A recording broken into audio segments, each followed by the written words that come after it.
সবাইকে বলে যাই, আল্লাহ এবং তার রাসূলের পথ তন্ত্রমন্ত্রের পথ ছিল না, সাহাবায়ে কেরামের পথ তন্ত্রমন্ত্রের পথ ছিল না, আইম্মায়ে মুজতাহিদিন সালফে সালিহিন কিংবা ইমামগণ কার পথ, এই পথ ছিল না।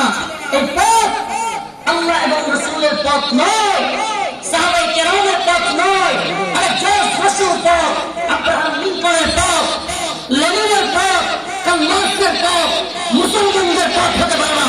মুসলমানদের পথ হলো দাওয়া এবং জিহাদের পথ।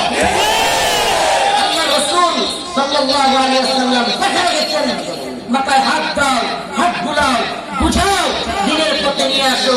যদি কাজ না হয়, ঘাট করা হয়, তখন তার বিরুদ্ধে যুদ্ধ।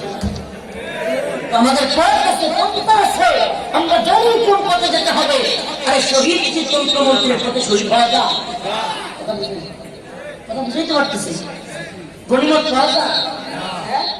সিরিয়ালে দাঁড়ায় থেকে পরে যদি হঠাৎ করে মহিলা তুমি এখন যে গনিমত পাইছি জুতা দিয়ে দিতে হবে।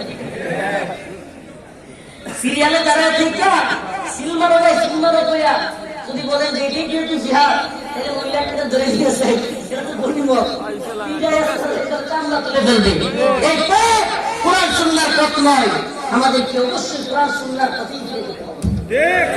তুমি কি জানো মুসলমান, ও যুবক, আল্লাহ বলেন ওয়ালা তাকুলু লিমান ইউকতালু ফি সাবিলিল্লাহ, সুবহানাল্লাহ, ওয়ালা তাকুলু লিমান ইউকতালু ফি সাবিলিল্লাহি আমওয়াত।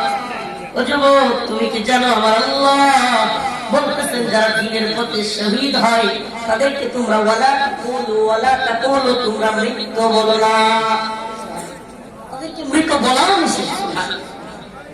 এরা তো শহীদ, বারজাখের জিন্দেগি নয়, কবরের জিন্দেগি। আসলে হিসাব জবাবদিহিতার জায়গা আছে কি?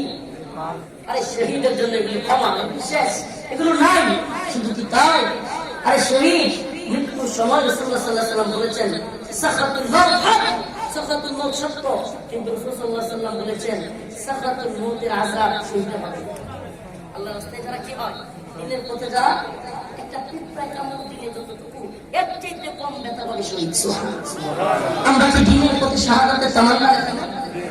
আরে শহীদের আত্মাটা সুবহানাল্লাহ একটা সবুজ পাখির মধ্যে, জান্নাতের পাখির মধ্যে ছেড়ে দিবে, আর ওই পাখির মধ্যে পাখিটা ঘুরতে থাকবে, ঘুরে ঘুরে ঘুরে ঘুরে যা মন চাই খাবে।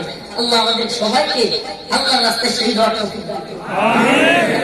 শেষ দিকে নিচ্ছি, শুধু শেষ কথা বলে যায়, আখির কথা, শাহাদাতের তামান্না রাখতে হবে।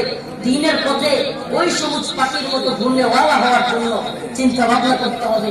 আর যদি শাহাদাতের তামান্না থাকে তবে মনে রাখবা, যদি শহীদ হতে নাও পারো আল্লাহ তোমাকে কবুল করবে। দ্বীনের জন্য শহীদ শাহাদাতের তামান্নার জন্য তোমাকে আল্লাহ মাফ করে দেবে। নাসরুম মিনাল্লাহ ওয়া ফাতহুন করিব ওয়া বাশশিরিল মুমিনিন। আসসালামু আলাইকুম ওয়া রাহমাতুল্লাহি ওয়া বারাকাতুহু।